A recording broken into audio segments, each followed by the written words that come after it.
महसूल मंत्री एकनाथराव खडसे व त्यांच्या पत्नी सौ मंदाताई एकनाथराव खडसे यांना मागील आठवड्यामध्ये विशेष न्यायालय जे आहे MP-MLA न्यायालय, त्या न्यायालयामध्ये जी सुनावणी त्यांच्या भोसरी भूखंड प्रकरणाची सुरू होती, त्यांनी अजामीनपात्र वॉरंट काढलेले होते. मात्र काल झालेल्या निर्णयानुसार म्हणजे दिनांक 9 फेब्रुवारी रोजी जो निर्णय कोर्टाने दिलेला आहे, त्या दिलेल्या निर्णयानुसार खडसे दाम्पत्य यांना दिलासा मिळालेला आहे.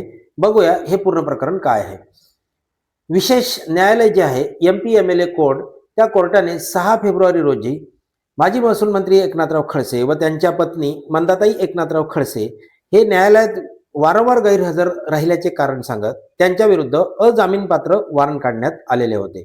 भोसरी भूखंड प्रकरण की ज्याच्यामध्ये 3.75 कोटी रुपयाला 2016 मध्ये खडसे कुटुंबियांनी म्हणजेच की सौ मंदाताई एकनाथराव खडसे व त्यांचे जावई गिरीश चौधरी यांच्या नावे हा भूखंड विकत घेण्यात आलेला होता.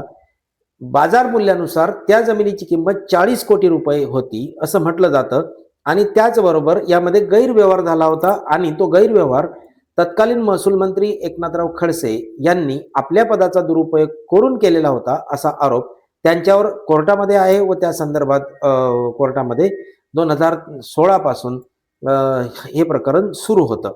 या संदर्भात दिनांक 6 फेब्रुवारी रोजी म्हणजे शुक्रवारी त्या दिवशी कोर्टात सतत गैरहजर राहिल्याच्या कारणावरून माजी महसूल मंत्री एकनाथराव खडसे व मंदाताई एकनाथराव खडसे यांच्या विरुद्ध अजामीनपात्र वॉरंट काढण्यात आलेले होते. दिनांक 9 रोजी मात्र म्हणजेच काल सोमवारी याच विशेष कोर्टाने खडसे दाम्पत्याविरुद्ध काढलेले अजामीनपात्र वॉरंट हे रद्द केलेले आहे.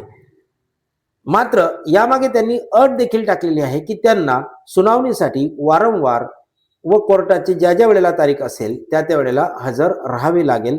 या अटीवर त्यांना हा जामीन देण्यात आलेला आहे.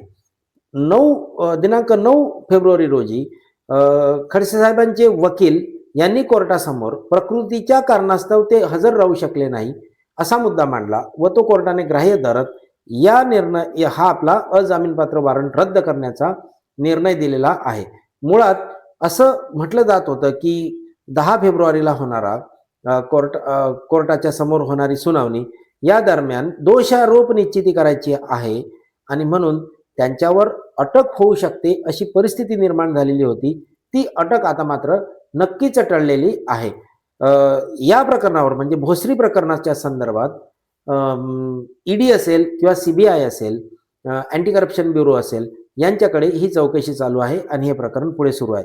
मागच्या व्हिडिओमध्ये मी तुम्हाला सांगितलं होतं की हे नेमकं प्रकरण काय आहे आणि नेमके आरोप काय आहे.